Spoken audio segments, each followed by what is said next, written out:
years of growing up on the farm and doing a lot of mechanical type work, and then my profession as an aircraft mechanic, and the odd twists and turns that does to the body kind of caused a degenerative condition to occur in my lower back, and so I was experiencing quite a bit of lower back pain that got to a point where I was actually reduced to a wheelchair. Well, I was very despondent about what lied ahead in for example, my hobby farming and any other physical activities like travel. So realizing that those things would probably never happen were pretty despondent to me. I was hoping that there was relief for me, and I kept my faith in God through all of this process, and just refused to believe that I was going to be reduced to a wheelchair and never be able to walk again. I'm an early riser, so I was up bright and early at 4 o'clock in the morning and headed on out down I-55 in my little PT Cruiser, and my path down I-55 was totally blocked by 2 cars that had crashed and no lights, and I couldn't see what was ahead of me until it appeared into my headlights, and I had no choice but to crash directly into it.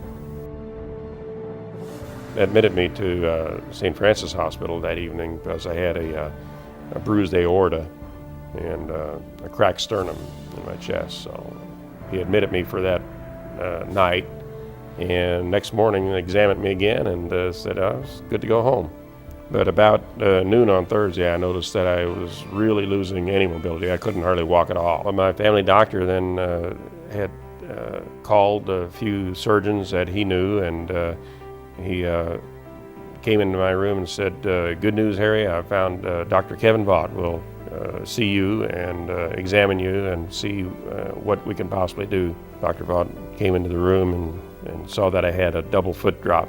Foot drop is like a situation when you can't control the toes, and usually either foot, one or the other, can be mobile, but the other is not. And he said, I've seen a single foot drop many times, but he said it's only been about 3 times in 10 years I've seen a double foot drop like you have. He said, you're out of options. You're needing surgery. The condition I had was so serious that there was a 50-50 chance that I'd never walk again. And I just refused to believe that.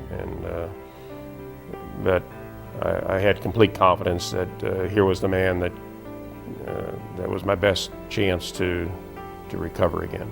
My son was with me. He was preparing for the ministry at the time, and we said, Dr. Vaught, in this situation, do you mind if we have a prayer before we go into the surgery? And he said, certainly, and he stayed right with us and prayed with us at the bedside and before they prepped me for the surgery.